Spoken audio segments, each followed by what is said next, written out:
Hello and welcome to my channel. Thank you for checking out my videos, and I hope you click the like button, subscribe, and leave me a comment. Yes, I am sitting in my car. I'm at the emergency room. Unfortunately, my brother had a minor accident on his job, so I'm just waiting on him to get his hand stitched. It's not as bad as it may seem. Thank God for that. So sitting out here waiting on him, and I decided to watch the latest episode of 90 Day Fiance Before the 90 Days. This is season 5, episode 8. So on this episode, we have Mike and Hamina. I'm probably butchering her name. However, we have those two, and the situation with Mike and Hamina is that Mike is so freaking awkward to me, and she confronts him about being gross. He leaves his dirty clothes everywhere, all on the floor. He does not pick up behind himself, and also he's farted while on top of her. Super gross, super gross. And he burps like rudely, no matter if it's at the table or wherever they may be. So she's really annoyed with his behavior. He's carrying on as a child, and so she does share this information with him, and he promises to clean up. So he's trying to clean up his act. And we fast forward to him having to sit down with her father, asking for the father's blessing to propose to Hamina. He wants to marry her. And then, guys, we later on see Hamina. She's getting prepared for a dinner that she's getting ready to go out with Mike, and I guess this is maybe her proposal night or whatever, and we probably see that on the next episode. However, what we see and what we hear is her stepmom, who lives in the home with her, because she lives in Hamina lives in the home with her 2 kids, her stepfather, and it's her father and her stepmom, and I think maybe a few of her siblings. So it's a house full of people, an apartment full of people. And lo and behold, this apartment is being financed by Mike. So we hear clearly the stepmom is trying to convince Hamina to accept his proposal and to marry him, because if she does not continue to have a relationship with Mike and marry him, she's going to have to lose the apartment, because they will not have money to take care of the apartment. Yeah, the stepmom said that. And I know I heard that. I know I read that, because they even showed the caption on TV. So I was like, oh wow, so this is a money thing. So Hamina, she's like all in her feelings about him being so gross, and it's like you can pretty much tell she's kind of disgusted with his behavior, and he's not even her type. She's used to dealing with drug dealers and people that hire hitmen and everything. And you know, Mike is like a laid back type of guy. He's like, I hate to keep saying awkward, but he's really in his shell, and she may be the first woman that he's ever been with, and she can't even have any more kids, so she cannot give him a child. She had her tubes tied and burnt and clipped, so, and which she did admit to him, and I do like that she admitted that to him, that she cannot have any kids. However, he's held head over heels in love with her, and he loves her kids, and the kids love him. But I really don't think the feelings are mutual. I think she's just in love with the fact that this is a man that she's met that can possibly give her, well, he can give her and her kids a better life. I don't know. We'll see how this goes. So the preview for next week is showing that he's going to propose to her, and she's at the table crying, because she's probably crying knowing that what she's doing is wrong, and that she's really not in love with this man. However, she has those 2 boys, and she has the rest of her family that's depending on her to give them a place to live and other means of living. So it's really, it's disgusting. So now we go on to Alina and Caleb. So the friend Elijah that came over with Alina, he's leaving. So we get to see him leave. He's telling them bye. So he'll be gone. He'll be back home for maybe a week before Alina comes back. And the cat's already out the bag that Alina was dating someone while she was trying to pursue Caleb. And she wasn't honest with Caleb about them living together and that she had a relationship going on. But I kind of feel like Caleb already has something going on too. I think Caleb is a free spirit, and he's already admitted that he's been with many, many, many women. So, and I think that Caleb is taking this secret that Alina kept from him. He's taking that secret and holding it over her head as a way for him not to give a commitment to their relationship, or to be exclusive with her. And that's something that Alina is looking for. She's ready for him to define their relationship. Are they just like chat buddies, just been chatting over the last 13 years, or are they going to move forward into an actual relationship? They have had sex while they have been together in Turkey and really enjoying each other.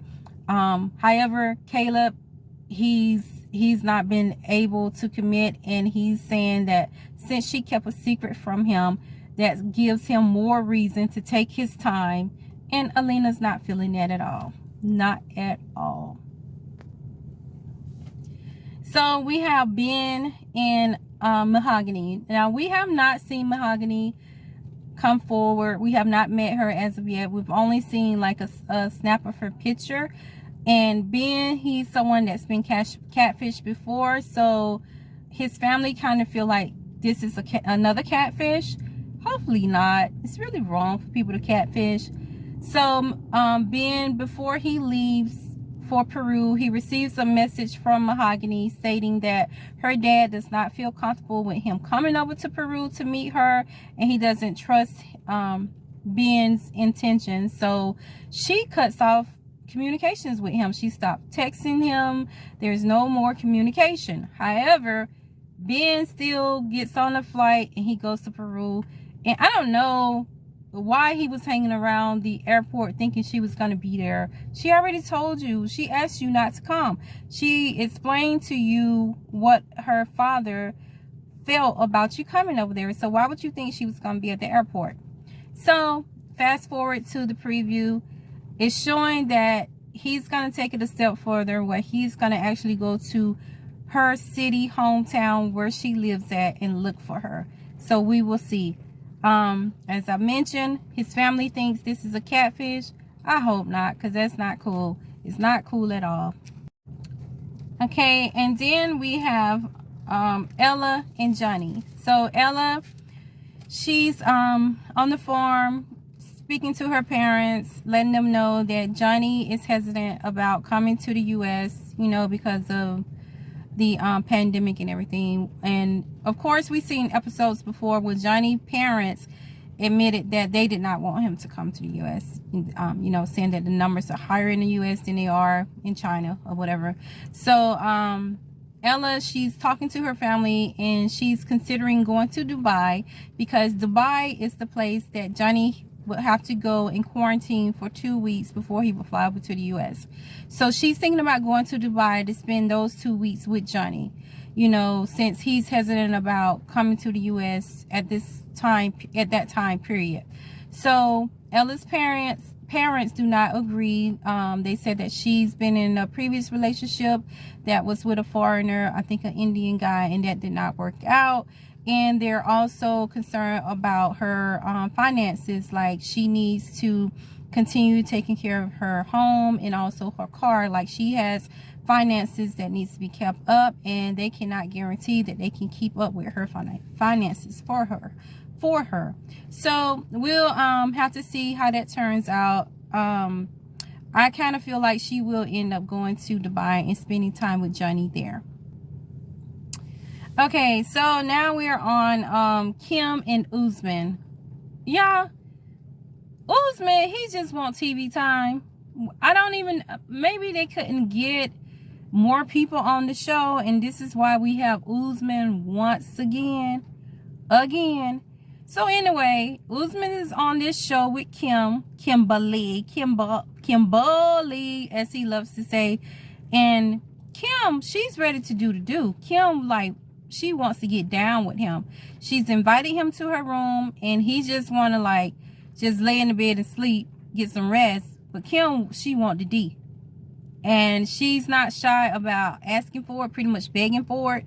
And that's getting on his nerves. So he decides to leave the room. They get into a little back and forth thing or whatever. He leaves the room. He comes back to get his bags. She tried to convince him to stay. And then the subject about her son came up, about her son, and her family would be so disappointed, and her son would not like the way that Usman is treating her. And he was like, what? He didn't understand what she was saying. And he was like, he don't have anything to do with her son. Like, that's none of his business. I didn't understand it either. Why would your son be mad at a man saying that he don't want to have sex with you? That's not your husband. You guys have not defined your relationship. You're not even boyfriend, girlfriend. And Usman, he continues to say that over and over. It's like, I don't know, he's doing a test with you or whatever. I don't know how. I don't even understand how he's justified this entire thing, as far as you coming over and trying to see if you guys are going to make a decision about being boyfriend and girlfriend. It's clear that Kim wants to be even more than that, but Usman, he's not really interested in that at all. He just wants that camera time. So they have that back and forth, especially when it comes to her son. She starts crying, saying her son is going to be very embarrassed and upset about, she pretty much was saying her son is going to be upset that Usman did not D her down. Really, lady? Come on. So the last couple that was on this particular episode was Gino and Jasmine. I really believe Jasmine is taking advantage of Gino. She wants Gino's money, whatever money he may have. And so they're out on a private island. I forgot, I didn't catch the name. It's a beautiful place. I was like, oh wow, I'm gonna have to look that up for me and my boo thing. We might have to check it out. But it's very beautiful. I really enjoyed the scenery that they were showing. I was really intrigued. So while they're out there, she makes it clear that this is something that he paid for, and he's looking stressed. I don't know what Gino's mentioned before about his finances and thing. I think maybe he had a cut in his pay or something like that, and he keeps telling this crazy woman that, but I don't know, she thinks he's rich or something, so she's trying to spend up his money, whatever money he brought with him. But he's looking really stressed every time she mentioned anything about money, and she always make it clear that his ass is paying. So she decides to calm down because she's been in a really rage this season. She's been raging really bad about his exes, and how his home is decorated with things from his ex country, because I think he was married to a Brazilian before. He's been married to a Hispanic woman before, and so I guess just from her FaceTiming him and looking in his background like a stalker, she's noticed some of the decor that he's had around the house. So she was spazzing out about that earlier during the season. Okay, so while they're on their vacation, she decides that she's going to have a woo-saw moment and start going off on him so much. And she kind of gets touchy-feeling about how she's been really bad to him, which she has showed out really bad on him about stuff like really crazy. So lo and behold, once she's calmed her nerves, she even mentioned that she had received a message from one of his exes that were trying to inform her that Gino still has a relationship with her, and that Gino's been communicating with her, with the ex. But Jasmine's like, oh, it's probably just a jealous ex and she don't have time for it, so she blocked the person. But when she told Gino about this, lo and behold, Gino's been keeping a secret. So Gino, I guess he's trying to be a gigolo, because he's been still talking to other women. So Jasmine decides to unblock the woman, because she said before she had previously blocked her, that particular female had tried to send her something and she didn't know what it was. So she decides to unblock the woman to see what it was she was trying to send her. And the show ends with her asking Gino, so did you send her pictures of me naked? And Gino is looking guilty as you know what. So, okay, we have that coming up on the next episode to see how Gino's gonna cover up his tracks and what excuse he have for Jasmine. And Jasmine's gonna flip out on his ass once again. Also, this episode, we did not see Memphis and her guy. I can't remember his name. The guy that's from Tunisia, I believe. So we didn't see them this episode. They didn't show them. However, on next week's episode, it shows what she's asking him for a prenup. And he was like, no divorce. I guess, they don't believe in divorce. However, his mom is divorced. So Memphis is putting it down that if he does not sign the prenuptial agreement, they will not be getting married. She really is very bossy to him. I'm like, I don't know how a woman would want a man that they would have to boss around, but I don't know, girl. Whatever floats your boat. So we'll see how this turns out with them too. All right, so that was season 5, episode 8. It was pretty entertaining while I'm sitting out here in the car waiting on my brother, and I guess I better go follow up because I've been sitting here for a while. But that's 90 Day Fiance before the 90 days. Thank you guys so much for checking out my video. Please like, leave me a comment, please subscribe, and I'll talk to you later. Have a good night.